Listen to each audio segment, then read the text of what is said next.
is RTV6 News at 11, working for you. We begin now with a Storm Team 6 alert, the latest power outage map from IPL telling the big weather story tonight. Gusty winds bringing down trees and power lines, leaving thousands in the dark. You can see just over 1,800 IPL customers are without power right now.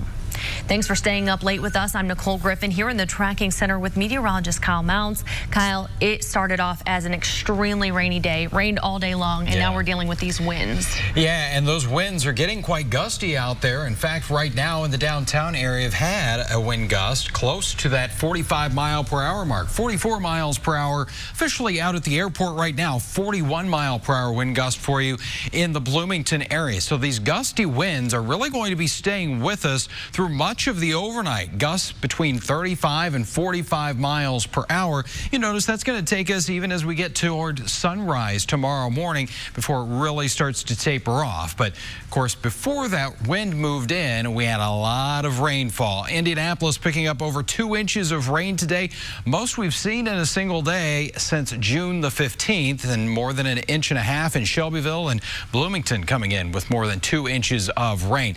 For the most part, the rain has moved out. You can see this swirl, though, with some rain back in Illinois. Don't think most of that's going to be making it in here, with the exception of northwestern areas, and then we've got just a couple of very isolated showers here to the east. Temperatures still pretty mild in the 50s and 60s right now. By tomorrow morning, we're in the upper 40s. Nicole? Kyle, thank you. The impact of the red line continues to be felt by businesses in Broad Ripple. RTV6 reporter Graham Hunter talked to a business owner who told him things have picked up since the red line was completed, but he says businesses still not at pre-red line levels. Graham Hunter reports tonight near 52nd Street and College Avenue. People are flat out ignoring these median barriers around town. You can see here in Broad Ripple, huge chunks have been ripped out. We've watched people driving right over, while other lingering issues related to the red line's construction may be less obvious. One business owner saying it's been causing drainage problems. You can see all this standing water just a few feet from the drain. Now our customers get drenched every time it rains. Rick Risingmore has been in business at the Aristocrat Pub and Restaurant on College since the 80s. I was told that this thing is going to drain beautifully. The red line construction brought traffic closer to his business. Several feet of curb was removed during the process. And I was told by Indigo it's not their responsibility now. Risingmore tells me business dropped by about 25 to 30% over the summer and says it has improved since construction ended, but we've lost parking, and that is an issue, and that may be part of why we're off 20%. He says his business isn't going anywhere, but that hasn't been the case for a few other Broad Ripple area businesses recently. Some of these people just weren't able to sustain the construction time, and no parking in front of their places. Parking's at a premium here. Hoity-toity moved to Castleton, while Louis' Wine and Dive Ripple Kitchen is permanently closed. Taste of Havana recently announced on its Facebook page an upcoming move to the northwest side. No left turns have just been an absolute disaster for us, and people just can't figure out how to get in here. Where once Risingmore looked forward to the red line, we were kind of excited this was going to happen. Now he hopes no one else has to contend with anything similar. I hope the rest of the city, doesn't get a purple line. Working for you in Broad Ripple, Graham Hunter, RTV6. Graham, thank you. Construction of the Indigo's purple and blue lines have each been pushed back a year and 2 years, respectively. We reached out to Indigo and DPW tonight to find out who is responsible for the drainage outside Mr. Risingmore's business, but we are still waiting to hear back. New developments from Grant County. There's been an arrest in the shooting of a 7-year-old Marion girl. Tony Cotton faces a list of charges, including attempted murder, criminal recklessness with a firearm, and battery committed with a deadly weapon. Investigators say Cotton fired shots into a home last Saturday in the 100 block of West 17th Street. The girl was shot in the leg and is now recovering. Cotton was already in jail after he was arrested 1 day after the shooting on drug charges. Police are investigating after a person walking their dog found skeletal remains today in Lawrence County. The remains were in a wooded area inside the Bedford city limits. Police detectives don't know how long the remains had been there. The identity, gender, or age has not been determined. That information could take several days. Tonight, there was a big mess to clean up after a building collapsed on the north side. It happened around noon on 28th Street near Capitol Avenue. The Indianapolis Fire Department says a caller reported seeing the roof collapse and then the walls. The building was vacant and no one was injured. Early voting at the newly opened Marion County Satellite Centers appears to be getting off to a brisk start. This was actually the 15th day of early voting for the 2019 municipal election next month. But until today, the clerk's office was the only place you could go. Now there are satellite locations at the Washington, Perry, and Warren Township government centers and at Cranert Park. During the first 14 days, the highest number of early votes cast in a day reached 166, but today, 764 people voted all around the county. You'll be able to vote at the 4 satellite locations every day through November 3rd, and early voting continues at the Marion County Clerk's Office through noon on November 4th. Now to the latest on the impeachment investigation on Capitol Hill. In a rare Saturday session, 3 congressional committees heard closed-door testimony from the acting Assistant Secretary of European and Eurasian Affairs. Here's ABC's David Wright with all the details. In a rare Saturday session, the congressional impeachment inquiry heard today from its latest witness, Philip Rieker, acting Assistant Secretary of European and Eurasian Affairs. Rieker is the latest in a succession of career diplomats who've defied White House orders not to cooperate with the investigation. I've known him for a number of years. I think he's being honest and telling us what he's observed. This week, the 3 committees also heard from America's top diplomat in Ukraine, Bill Taylor, who described what he said was a concerted pressure campaign to get Ukraine to investigate the president's political rivals. He's a never-Trumper. His lawyers, the head of the never-Trumpers. They're a dying breed, but they're still there. President Trump has repeatedly denied there was a quid pro quo. Now he's trying to discredit Taylor, who was recruited for the Ukraine job by Secretary of State Mike Pompeo. Hey, everybody makes mistakes.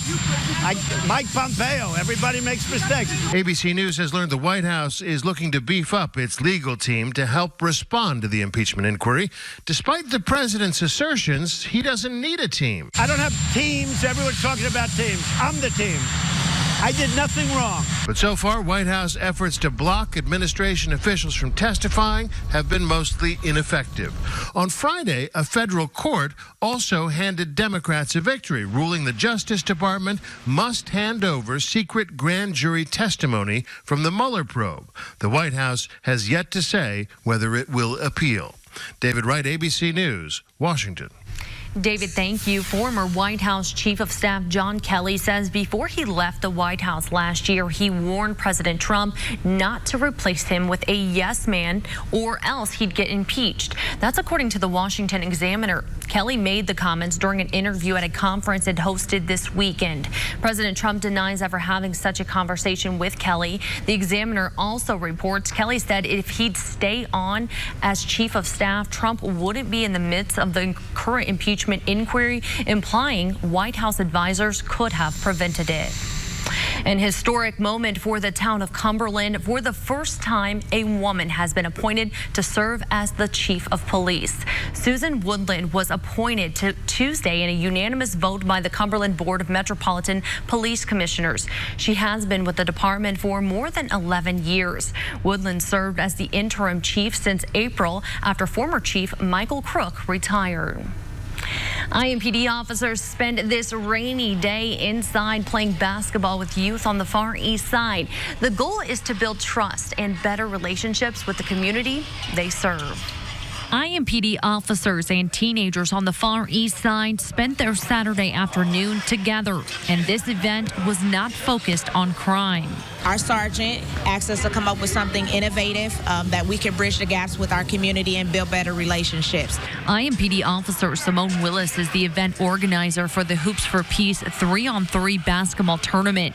More than 150 players and their family members showed up for the second annual event, a sign Willis says that progress is being made. To know that the community is actually buying into what we are doing and they believe in it. And so with our youth, few, we still have a lot of just room to grow with them. And we are able to show them and guide them, you know, in different ways and aspects. And we're able to get their support and their belief in that their police department is here to help them. They're friendly people. They're actually like human. They're actually human people.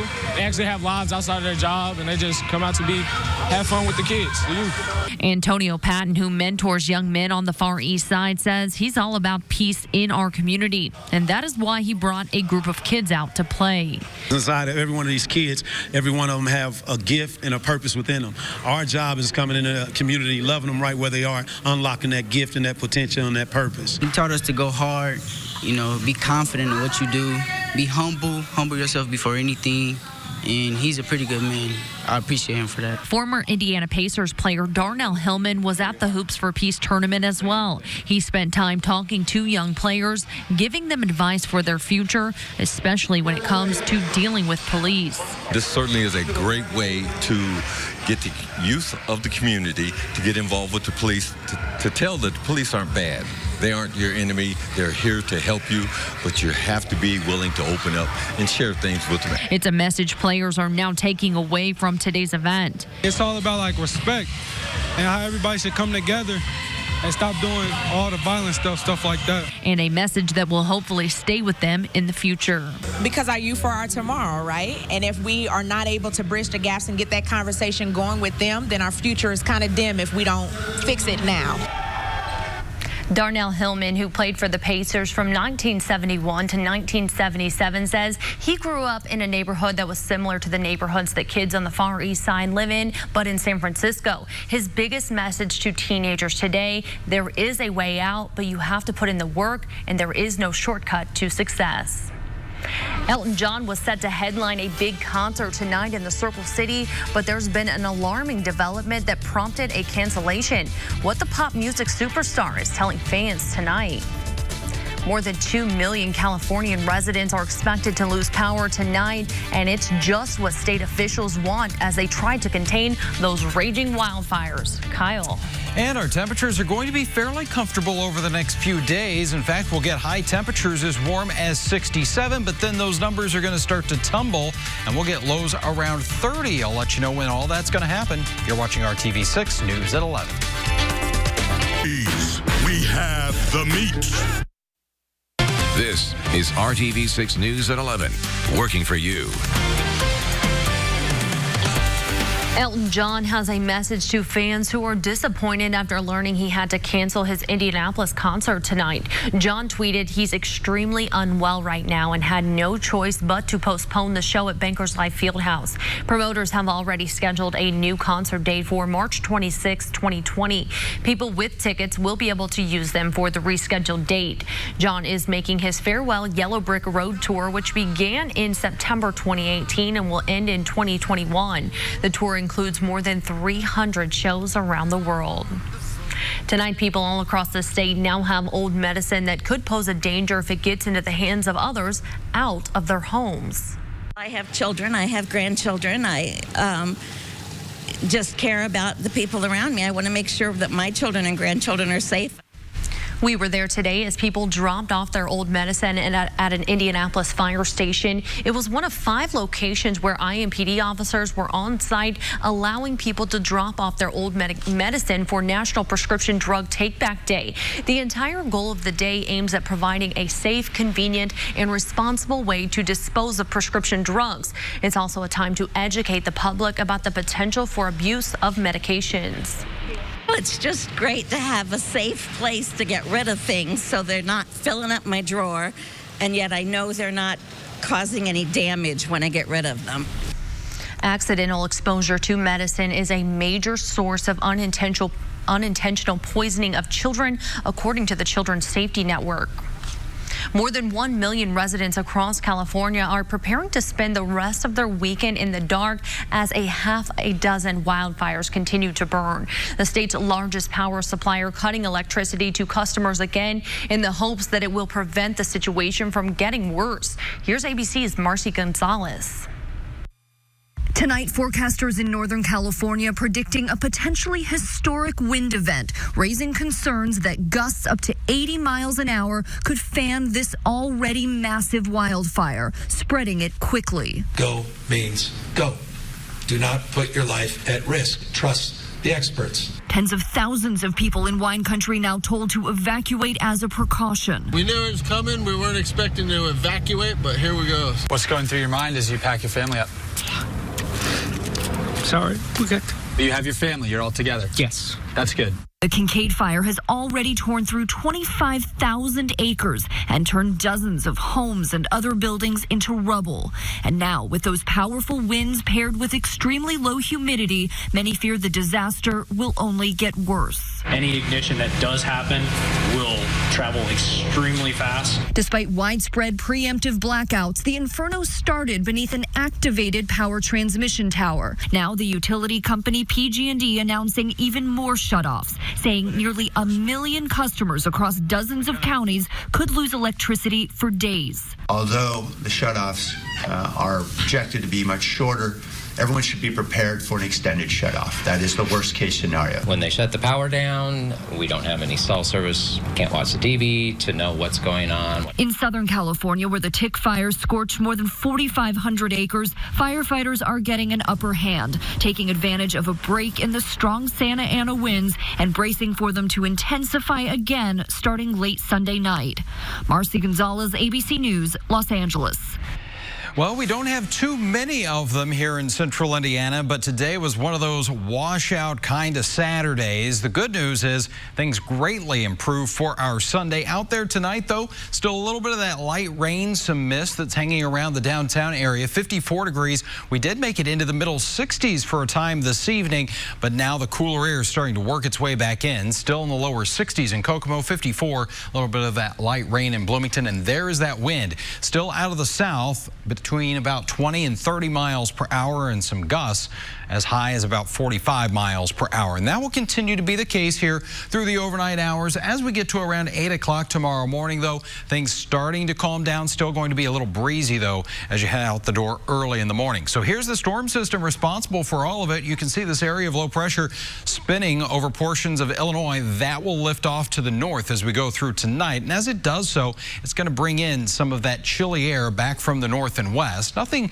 terribly cold, but it will be enough that you're going to need that light jacket in the morning. 49 degrees in the city and Columbus, 47 in Lafayette and Bloomington. But if you are going to be tailgating for the Colts game, looking pretty nice there with temperatures into the lower 50s at 11 a.m., 56 degrees for the kickoff, and lots of sunshine. That wind will continue to decrease a little bit as we go into the afternoon with temperatures in the lower 60s, and that's right about where we should be for this time of year. 62 degrees for you in Kokomo, 63 in Anderson.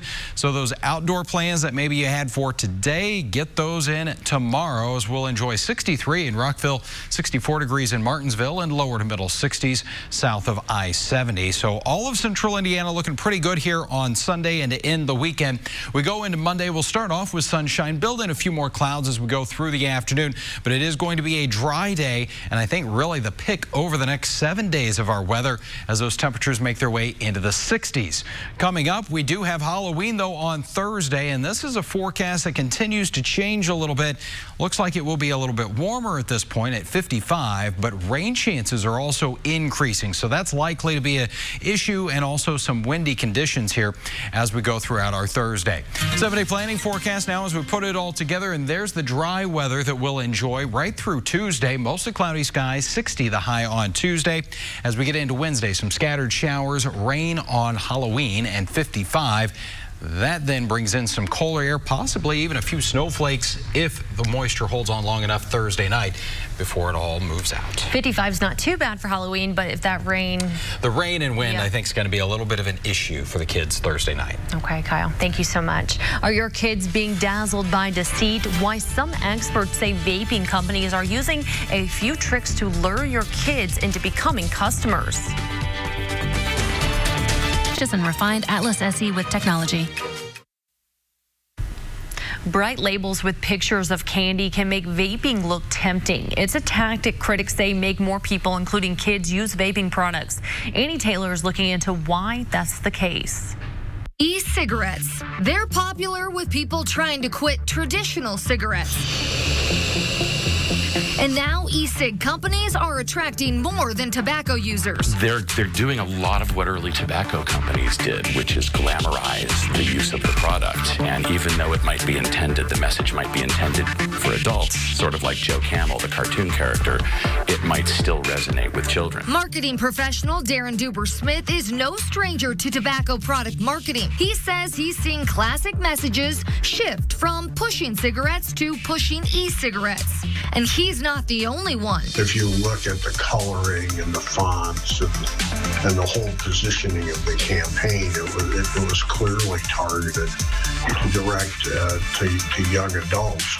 Stanton Glantz started studying the tobacco industry in 1978. Putting the products as fun, as ways to affiliate with your friends. The FDA noticed it recently sent a warning to one of the biggest brands in e-cigs, Juul, for the way it marketed its products. I think the regulatory environment is now playing catch up, and they're starting to look at this category as they've looked at the tobacco category, and they're starting to see the youth addiction and that sort of thing. They used all of the knowledge that the big cigarette companies had developed in order to hook kids to design their product and design their marketing campaign. Juul responded by announcing it would pull all of its advertising. The brands operate in the world of public perception, so Juul, unfortunately, is taking the brunt of this. Only about 15 years passed between the time e-cigs came to America to when Juul stopped its marketing. I'm gonna get some of the... But news of more than 1,000 vape-related lung illnesses